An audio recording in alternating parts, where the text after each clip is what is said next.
The co-main event for UFC 257 is Dan Hooker against Michael Chandler. Now, if me saying Chandler rather than Chandler is annoying for you, I don't know what you want me to do. It's just how I speak. It's my accent. I can't help it. Apologies.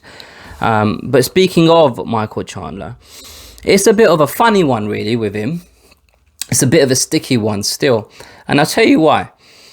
When the UFC sign a fighter, a high-profile fighter, someone that has the potential to insert themselves into the title picture straight away, what usually tends to happen is the fighter gets signed, the UFC put out a press release, there's an Instagram post, a Twitter post, and then pretty soon after, a fight's booked.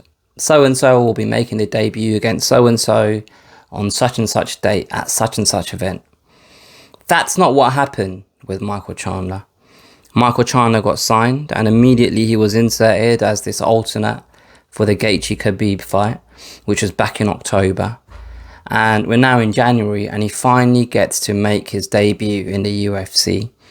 But in that time, all he's done is media engagement after media engagement after media engagement and interview after interview after interview.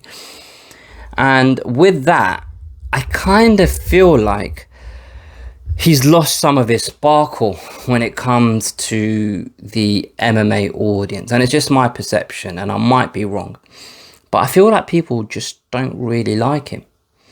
And if I'm honest with you, a week ago, I would have included myself in that bracket. But then I watched Embedded, the first episode of Embedded. And I saw him interacting with his son on Embedded, and he was interacting with his missus. And I thought to myself, that's a good guy. He seems like a stand-up guy. He seems like a nice guy. So why the hate? Why did I dislike him? What did he actually do or say to make me dislike him?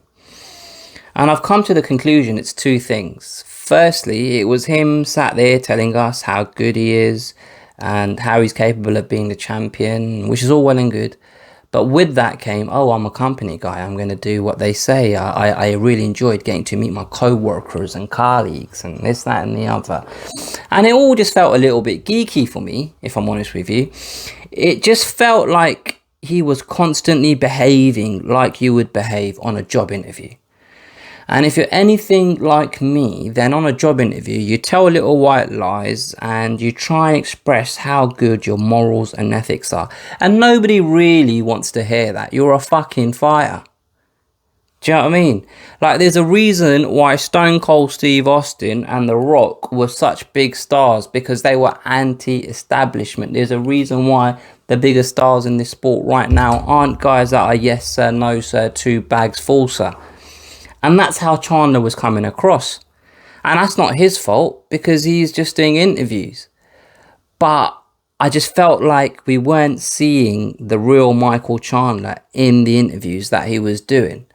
And like I say, that's not his fault, because when a new person signs for the UFC, they usually, the first time you really get to see them kind of talk as extensively as Chandler was, is in the run-up, the lead-up to a fight. First, they might do an interview when they first sign, and then they'll do some kind of more interviews to promote whatever fight they're going to be having. And then you get to see the real them, the raw emotions, during fight week, at a press conference, or, post-fight press conference after they've won or lost, and you get to see what they're really about. And I don't feel we've had the opportunity to see what Michael Chandler's really about, apart from that 1 minute snippet in Embedded episode 1, which came out a couple of days ago. Because I'll tell you what, the funny thing is, ever since I saw that 1 minute snippet, I saw him do more interviews this week with BT Sport, and then I think just a press conference thing with a few journalists a couple of days ago, and the stuff he was saying just wasn't as annoying to me anymore. So it's not his fault. It's just not his fault. It's just how the cards have been dealt for him. But let's just focus on this fight now, because during all of those engagements, he has been writing a load of checks, and it's now time to see whether he's asking cash in. And I'm not sure. I honestly don't know. Like, from what I've seen of Chandler, He's an aggressive fighter. He likes to come forward. He's powerful. He throws shots with intent, and he will take you down, and he'll get on top of you in mount position and punch the shit out of you until the referee comes and stops the fight. It's kind of like how he beat Benson Henderson in his last fight in Bellator. But the problem that I've got is I just don't know how good the level of opposition is that he's been fighting in Bellator. Benson Henderson is a great example of this. A guy that used to be the UFC lightweight champion, but right now he just isn't as good as he was then. Or he is as good as he was then, and the game's just surpassed that level of talent. The game's moved on. It's evolved. Now, Michael Chandler is a veteran. He's been fighting for years. I remember watching him beat Eddie Alvarez for the Bellator title years, and this might have been like 8 years ago or something like that. I should really get his page up and check. But like, he's been here and done it. Like, do you know what I mean? Eddie Alvarez in 2011, that was. So it's not like he's just this young up and coming talent.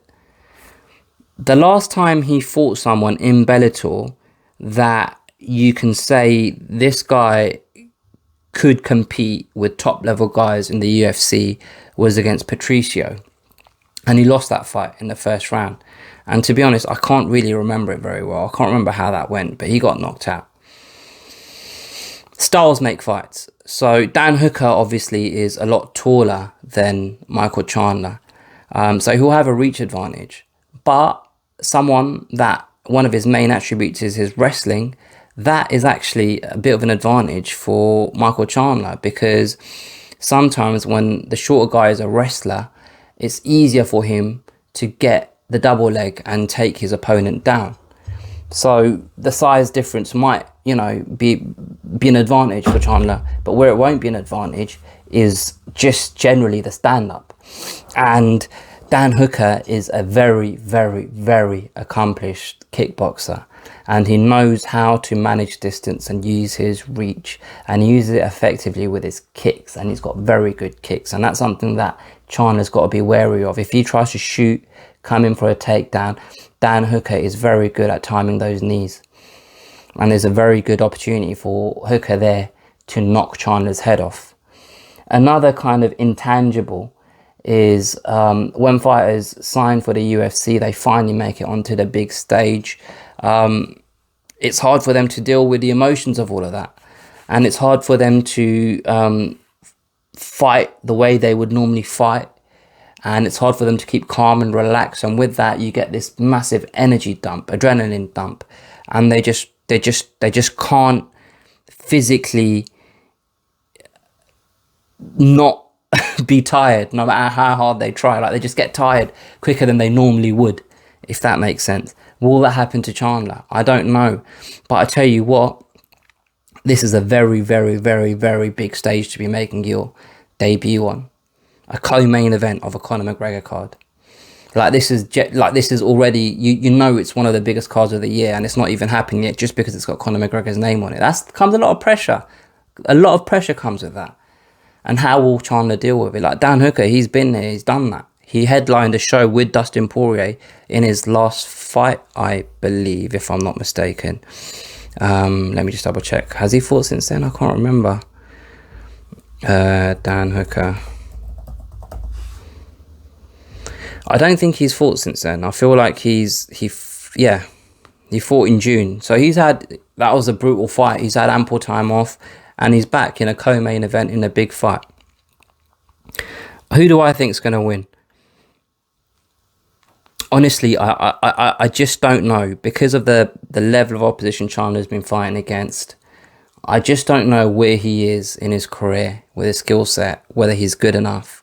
I don't know. What I do know is he's a very, very skillful and dangerous martial artist. But the same can be said of Dan Hooker. I haven't even looked at the odds for this fight, but there's something inside me telling me that Dan Hooker is going to win this fight. I don't know what, I don't know why, but I just feel like Dan Hooker is going to win this fight. Like I probably say this in every prediction video. I wouldn't be surprised either way. I wouldn't be surprised if either guy won. But I feel like Dan Hooker's got decent defensive wrestling, and if Chandler is to take him down, I feel like Dan Hooker will be able to get back up off his back relatively quickly. And if Chandler has multiple takedown attempts and isn't successful, and this fight just turns into a stand-up fight, then I can see it ending in Dan Hooker's favour. I don't know if anyone's going to win this fight via a finish, and I think it will be a Dan Hooker points victory. That's what I think. What do you guys think? Put your comments below. Let me know what you think of my prediction. Let me know what you think of what I've said throughout this video. Let me know what your prediction is. Share this with a friend if you've enjoyed it. Like it if you've enjoyed it. Subscribe if you haven't already. Like I always say, you can listen to this in podcast format. You can get the links there in the description below to whatever podcast platform you use. Spotify, Apple, Google, whatever it is. If you just like my YouTube stuff, just subscribe to the podcast to show a little bit of support. How about that? Is it worth... You know what? I'm not even going to bother talking about the rest of the card. Just you guys fucking enjoy it. Have a blast. I'll catch you guys next time.